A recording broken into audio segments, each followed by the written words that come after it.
You are 45, perhaps 50. You have built something, a career, a semblance of stability. You look in the mirror and see the lines of experience, the weight of decisions made, and you are alone. The women your age you encounter, they seem to inhabit a different universe than the one you were promised. They are not the gentle, grateful companions of your father's generation. There is a hardness there, a finality in their gaze when they assess you, a quiet, unspoken verdict. You are insufficient. You try to be decent, you offer what you have built. It is met not with warmth, but with a ledger of accounting. Past grievances held not against you, but against your entire sex. A lifetime of disappointments has crystallized into a barrier you cannot penetrate. This loneliness is not the burning ache of youth. It is colder, heavier. It is the slow realization that the game has changed, the rules were never explained, and you are standing on the board long after the other players have calculated their final moves. Why does this happen? Why does connection seem to evaporate, replaced by a transactional chill? You tell yourself it's you. You didn't try hard enough, provide enough, become enough. But you're wrong. The pain you feel is the collision of your biological expectations with a hidden reality, a reality that older women understand intimately, that society dare not articulate, and that most men discover too late. In this video, we will dissect the hidden architecture of this dynamic. We will move beyond the platitudes of strong, independent women and emotional maturity. We will descend into the biological bedrock, confront the archetypal shadows, and unveil the Stoic necessity required to navigate this modern wilderness. To understand the older woman, you must first erase the last 10,000 years of civilization. Strip away the novels, the films, the romance. Look only at the savannah. For the ancestral woman, biology was an unyielding tyrant. Her fertility was a finite, brutal window. Her value in the harsh calculus of survival was inextricably linked to youth, to the capacity to bear and nurture viable offspring. This is not an opinion, it is a biological imperative carved by the chisel of natural selection. A man's biological mandate is dispersal, to sow his seed widely.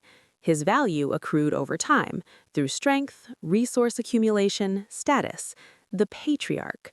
A woman's core biological value in the raw Darwinian sense peaked and then declined. This created a profound, non-negotiable anxiety, a hypervigilance towards security, towards the quality of the mate who would provide resources for her and her children. This is hypergamy, the instinct to seek partners of equal or higher status. It is not a choice, it was a survival algorithm. Now, enter the archetypes. In her youth, a woman is closer to the maiden archetype, receptive, potential-filled, a vessel of life and future. The world is open to her. Male attention is abundant, a currency she learns to navigate. But as the biological clock ticks towards its terminus, a shift occurs, a crossing of a threshold. The archetype that begins to constellate is not the mother, for that requires dependent children, but something more ancient, more formidable. It is the queen, and not the queen in her benevolent aspect, but the queen as sovereign of a bounded, secured kingdom. Her realm is no longer the future, but the present. The territory she defends is her security, her autonomy, her hard-won peace. The fertility that has left her body transforms into a different kind of power, the power of judgment, of exclusion, of fierce protection of what remains. Her mate selection is no longer about potential, it is about settlement, a final accounting. The man who approaches her is not assessed for the promise of what he might build, but for the concrete reality of what he is, and what disruptive chaos he might bring into her ordered kingdom. This is the hidden reality. The softness of the maiden was predicated on open possibility. The clarity of the queen is predicated on finality.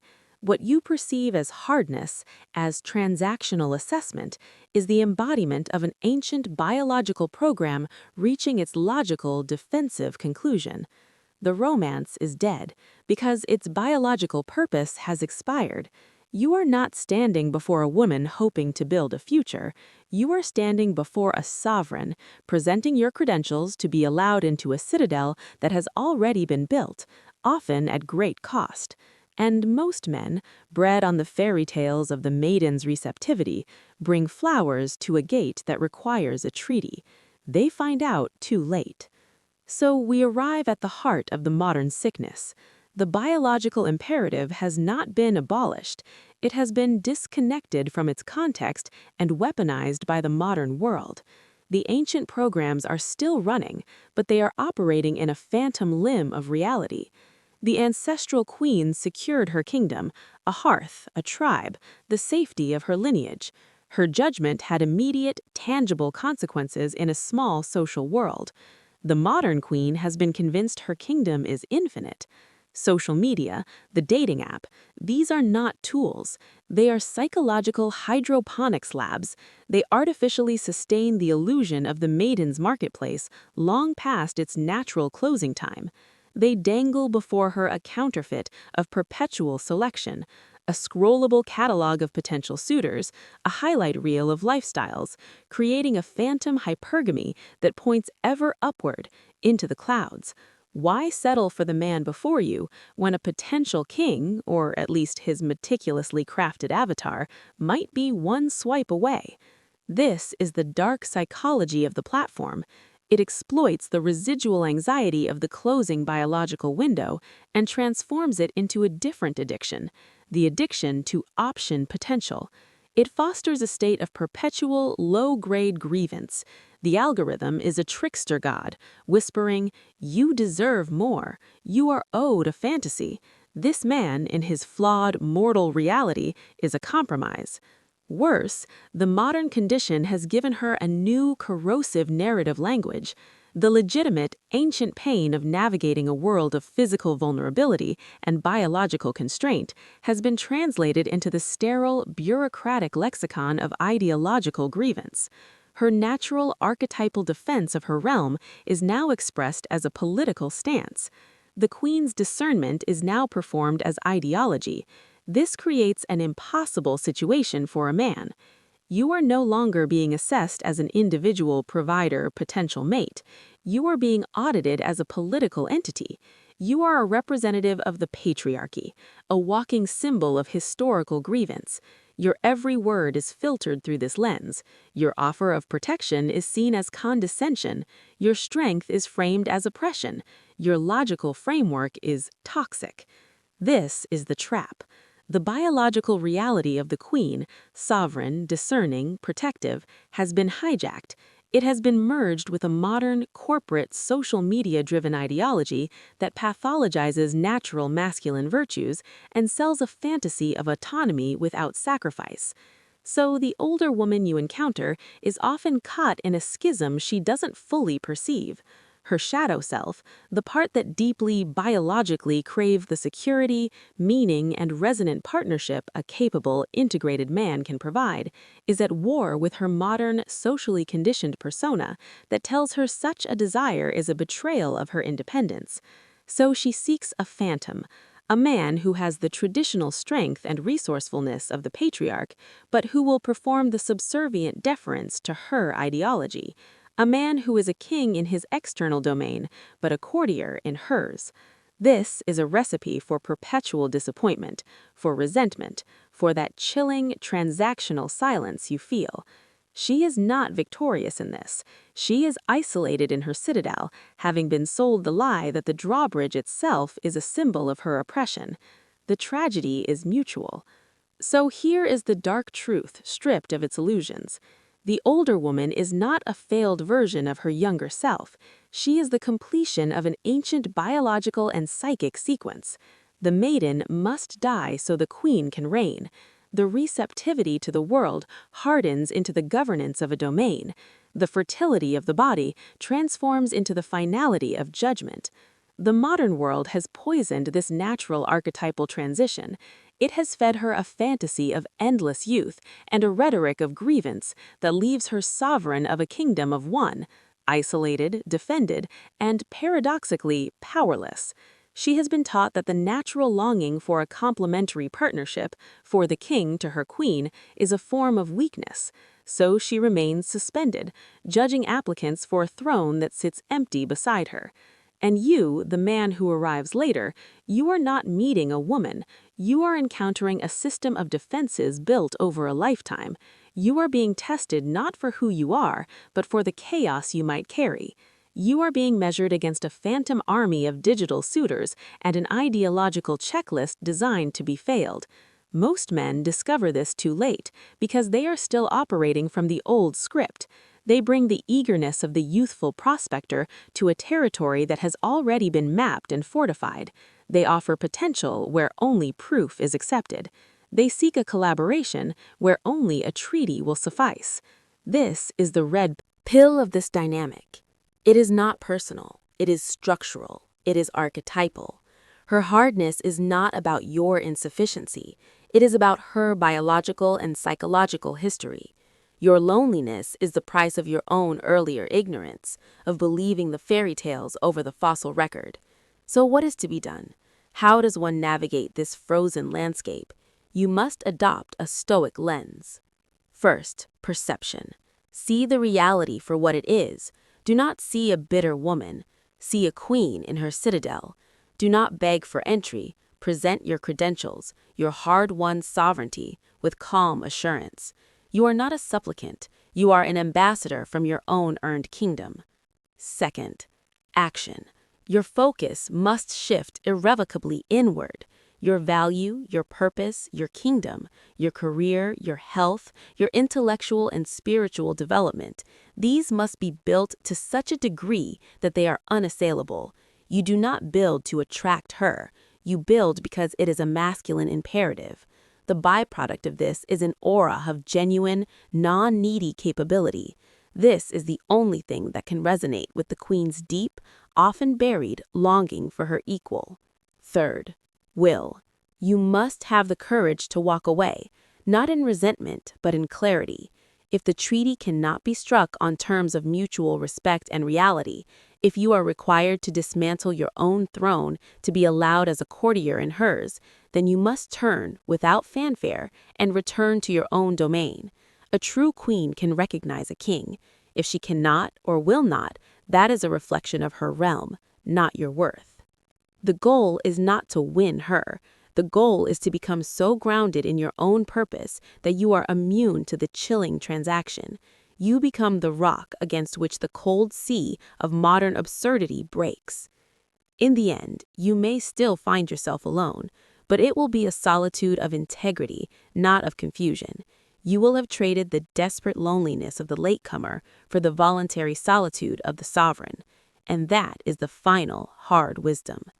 You cannot awaken the maiden where she no longer exists. You can only stand with eyes open before the queen and decide if your kingdoms are compatible. And if they are not, you bow, acknowledge the truth of the border between you, and continue your march. The price of peace is often solitude. The price of illusion is always despair. Choose your price. The previous analysis was a framework, an archetypal landscape. But some men require coordinates. They ask with a justifiable cynicism, what then, specifically, do I do? Understand this. There is no technique that can circumvent the reality outlined. There is only alignment with it. What follows is not a game. It is a strategic recalibration. Point 1. Reframe your objective. You are not seeking a relationship. You are assessing the possibility of a diplomatic merger between two sovereign states. Your first task is not to charm, it is to reconnoiter. Is her kingdom one of order or of chaos masquerading as order? Listen not to her words about equality, but observe the state of her realm, her finances, her relationship with her adult children, her friendships. Are they long-standing, loyal, and deep, or transient, dramatic, and based on shared grievance? A queen who cannot maintain alliances is not a queen. She is a pretender to an unstable throne. You are looking for competent governance, not a list of demands. Point 2. The language of deeds, not negotiation. Do not discuss what you both want. Do not negotiate a list of needs. This is the language of corporate HR, not of sovereigns. Act, invite, plan, execute. Observe her response to action. Does she contribute to the venture, or does she merely audit it for ideological compliance?